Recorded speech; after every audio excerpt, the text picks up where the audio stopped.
At 1:27 a.m., my phone buzzed. "Motion detected at your door!" The live feed showed me standing there while I was in bed. I live alone in a second-floor walk-up. The kind with a stairwell that smells like boiled vegetables in winter and dust in summer.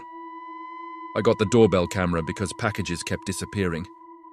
It sends quick clips when someone approaches, and I usually ignore them at night. That night the screen lit my ceiling, and habit made me look. There I was on the porch, my hoodie, my keys clipped to my belt loop, my stupid habit of rocking on my heels. The timestamp matched the moment my phone vibrated in my hand. I told myself it was an old clip resurfacing. I checked the app history. The alert was labeled Live. I hit play anyway.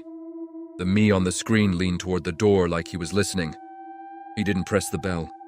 He put his ear against the wood, then pulled back and looked up straight into the lens, into me, and smiled like we shared a secret. Something inside me tried to make a rational ladder, cached frames. Neighbor in a similar hoodie, prank. I opened my bedroom window. The street was empty, except for my porch light pooling on the steps. I couldn't see the landing under the canopy, just the glow. The camera pinged again. Package left. The clip showed my double kneel and set a small cardboard box against the door. I checked my email. No deliveries due. My chest felt tight in a way that made me aware of every rib. I grabbed the flashlight from my nightstand, slid my feet into shoes, and stepped into the hall. The building was the kind of quiet that feels full. I went down slow. The closer I got, the more I smelled cold air and something sweet, like the inside of a new book. At the bottom, I listened through the door. Nothing. I opened it. My porch was empty. No box, no me. Just 3 damp ovals on the mat where knees might have been. I swung the flashlight toward the street. No one. When I turned back, the door camera's tiny status light blinked red like a heartbeat. My phone buzzed a 3rd time. Person detected, leaving. I thumbed the notification with hands that suddenly didn't feel like mine. The clip showed the porch from the same angle. The me in the frame was turning away, shoulders sloped, hands in pockets. But as he moved, the angle shifted a fraction, like the lens had tilted from a slightly different height.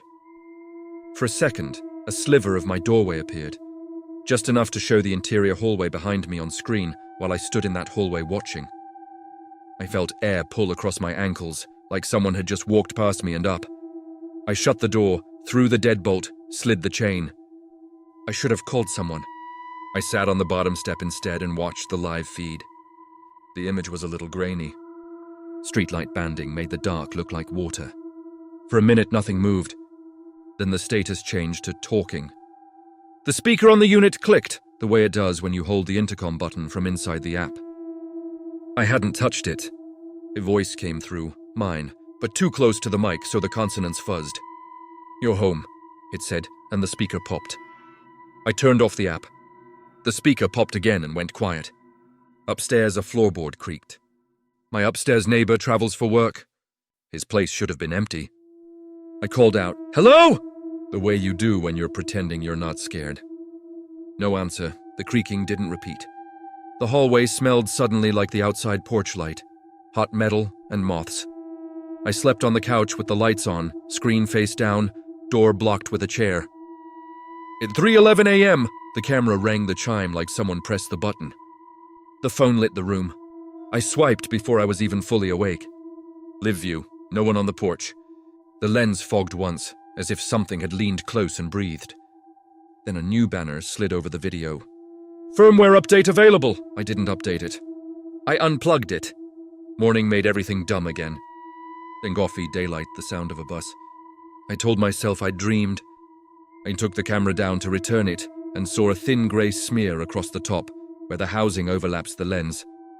Skin oil maybe, or dust disturbed by breath. When I wiped it with a cloth, a perfect half-moon of clean plastic appeared, the size of a pressed ear.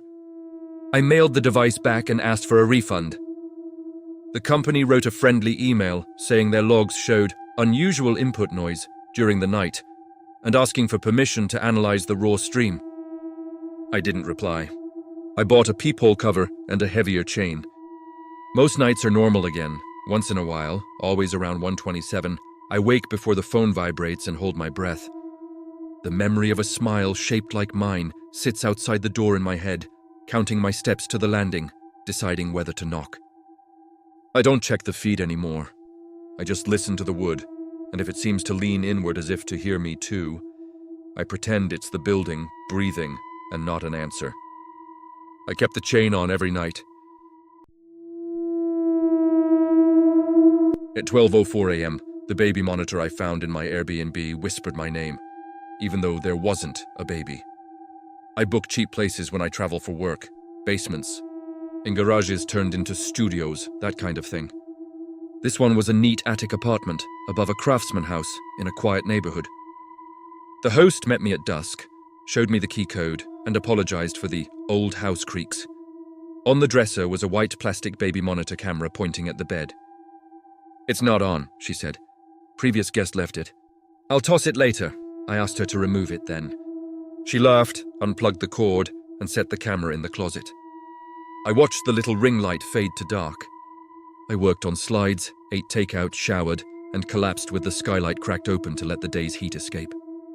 Somewhere after midnight, the house thinned into that sharp quiet you only get when everyone on the block is asleep. A soft tick woke me, like a fingernail on plastic. I rolled and checked my phone. 12:04 a.m. On the floor by the closet, the baby monitor sat aimed at my face. Its ring light glowed a faint, guilty blue. I sat up too fast. The room swam. I said no out loud, the way you say no to a dog on the wrong couch. I got up, unplugged the camera, and set it on the dresser pointed at the ceiling. The cord was cold. I set my suitcase on top of it like a paperweight and used the bathroom, mostly to catch my breath in a different mirror. Back in bed, I stared at the skylight until my eyes softened. The neighborhood owl did its slow punctuation. The house settled. My phone was face down, but I could feel it like a second pulse. I didn't sleep. Somewhere around 12:40 a.m., the camera on the dresser made a small servo motor sound. The micro whir of a lens correcting. The blue ring edged brighter. I told myself it had a battery. I told myself it was talking to no one. I picked up my phone and opened Bluetooth and Wi-Fi menus like I'd suddenly know which ghost was connected. Nothing obvious. Then a voice came through the tiny speaker, thin and close. "Ryan." My name. I yanked the plug from the wall again, unsure when I'd put it back. I shoved the whole camera into the closet and closed the door. The monitor said, clearer this time, "Ryan?" A baby monitor has two-way audio. I knew that. Someone on the other side of a paired unit could talk. But who and where? I texted the host. "The old monitor is on. Can you come get it?" The bubbles appeared, stopped, appeared again. "Sorry, we're out." "Unplug it." I wrote. "It keeps speaking." No answer. From inside the closet came breathing. Not quite right. Too even, like someone practicing. Then so quiet I almost missed it. "Look up." The voice wasn't the host's. It wasn't a voice I knew. It had that rubbery baby monitor quality that makes every tone sound damp and too near. I looked up because of course I did. The skylight was a rectangle of almost black. For a fraction of a second, something crossed it, like a shadow moving over a brighter shadow. No branches near enough to swipe that glass. No birds at night. I counted to 5 and told myself it was a cloud. I packed. It's embarrassing how fast I can pack when the air feels wrong. My laptop, charger, toothbrush, shirt. I grabbed my bag and reached for the closet door to shove my shoes inside to get them in one motion. The baby monitor spoke again, loud enough to flatten the room. "Don't leave!" The handle was cold. The door was cold. The thought dropped into my head without my consent. There's something on the other side, holding the camera and the door at the same time. I threw the door open. Shoes tumbled. The white camera lay on its side like a dead bug. The closet smelled like cardboard and a little like pennies. In the dust on the floor were 4 curved scuffs, where plastic feet had walked, an inch at a time. No human prints. No small ones either. Just those 4 tidy arcs over and over, like a child learning to dance in place. I left the door open and called a rideshare. The app said 6 minutes. I stood in the hall at the top of the stairs with my bag, and the attic felt too long, like the walls might measure me before I went. From the bedroom, the monitor said my name one last time, in a voice warped just enough that it sounded. At 2:19 a.m., I counted 13 steps on my staircase. There are 12. There have only ever been 12. I grew up in this house and bought it from my parents when they downsized. I know its noises. The radiator ping in October, the roof drip that finds the same brick after heavy rain, the stair that croaks like a frog halfway up. If you blindfolded me, I could walk from the front door to my bedroom by sound and floorboard alone. Sleep got weird after my dad died. Grief does that, makes clocks louder.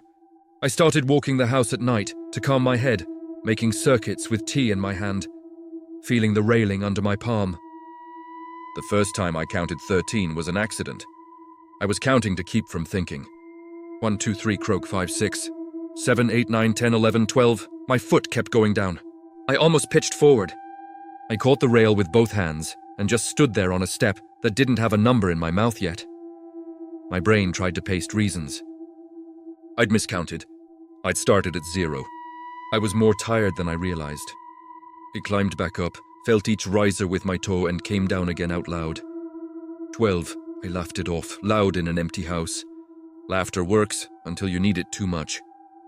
The next night I counted 13 again, this time on the way up.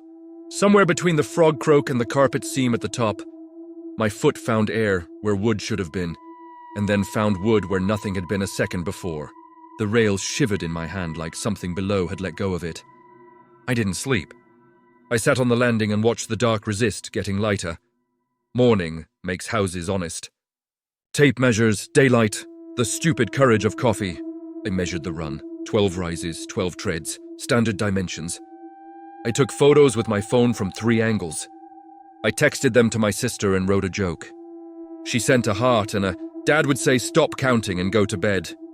I tried. For a few weeks I avoided the stairs after midnight. I slept downstairs with a blanket and the TV on low. The house hummed.